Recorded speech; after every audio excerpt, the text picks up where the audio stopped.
ఇలా విరాట్ పురుష ధ్యానం చేయడం గనక నేర్చుకుంటే మనం ఏ యోగా సెంటర్లకు కూడా వెళ్ళనవసరం లేదు. ఇది నిశ్చయంగా చెప్పవచ్చు. పురుష సూక్తాన్ని జపించడానికి, పురుష సూక్తం వినడానికి చాలా మంది శ్రద్ధ చూపిస్తారు. ఆ పురుష సూక్తంలో ఏ విషయాలైతే చెప్పారో అవన్నీ కూడా ఇప్పుడు మనం చెప్పుకునే దాంట్లో ఉంటున్నాయి. పాతాళమే తస్య హి పాదమూలం పఠంతి పార్ష్ణి ప్రపదే రసాతలం మహాతలం విశ్వసృజోథ గుల్ఫౌ తలాతలం వై పురుషస్య జంఘే.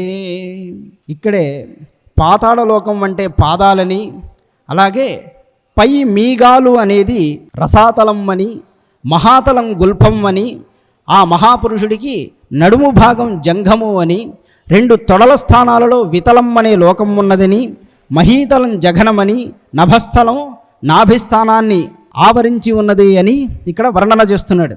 ఇక ఉరస్థలం జ్యోతిరనీకమస్య గ్రీవామహద్వదనం వై జనోస్య తపోలలాటం విదురాది పుంసః సత్యంతు శీర్షాని సహస్రశీర్ష. కనిపించేది అంతరిక్షంలో ఉండే నక్షత్ర సముదాయమంతా కూడా ఆయనకి వక్షస్థలంగా ఉన్నది. గ్రీవాహం మహద్వదనం వై జనోస్య, జనోలోకం ఆయనకు కంఠంగా ఉన్నది. తపోలోకం లలాటముగా ఉన్నది. లలాటం అంటే నుదుటి భాగం. సత్యంతు శీర్షాని సహస్రశీర్ష, సత్యలోకం ఆయనకి శిరస్సుగా ఉన్నదన్నారు. ఈ విధంగా లోకాలన్నీ కూడా పరమేశ్వరుడి యొక్క అవయవాలని వర్ణించారు.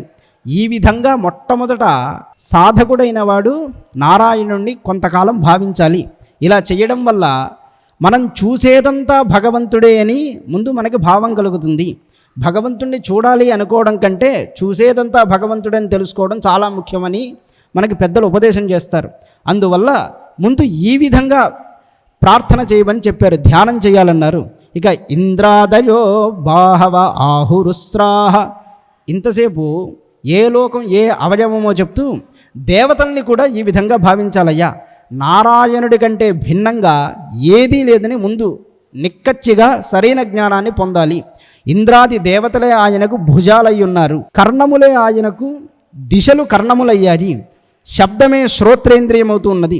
నాసత్యదస్రౌ పరమస్య నాసః, అశ్వినీ దేవతలు ఆయనకి నాసికారంధ్రములుగా ఉన్నారు, గంధశక్తిగా అగ్ని ఉన్నాడని ఈ విధంగా అనేక దేవతలందరినీ కూడా ఒక్కొక్క అవయవంగా వర్ణిస్తున్నాడు.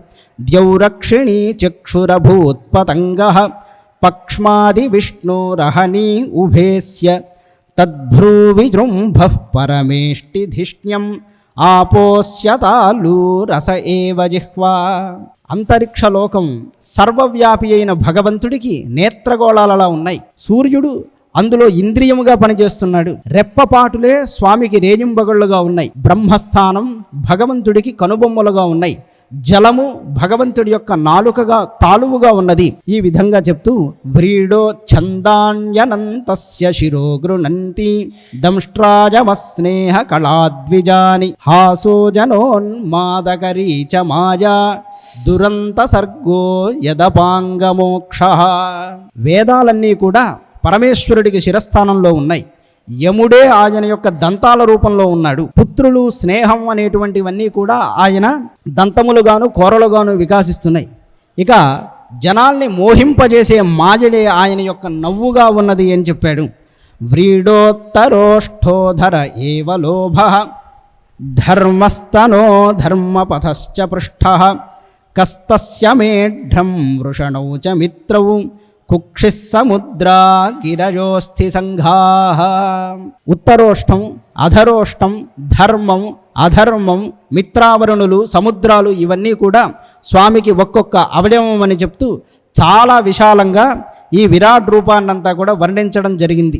ఇలా చెప్తూ వెళ్తే చాలా చెప్పవలసి వస్తుంది. విజ్ఞాన శక్తిం మహిమం అనంతి సర్వాత్మనోనంతఃకరణం గిరిత్రం అశ్వాశ్వతరుయుష్ట్రగజానఖాని సర్వే మృగా పశవశ్రోణి దేశే అన్నాడు.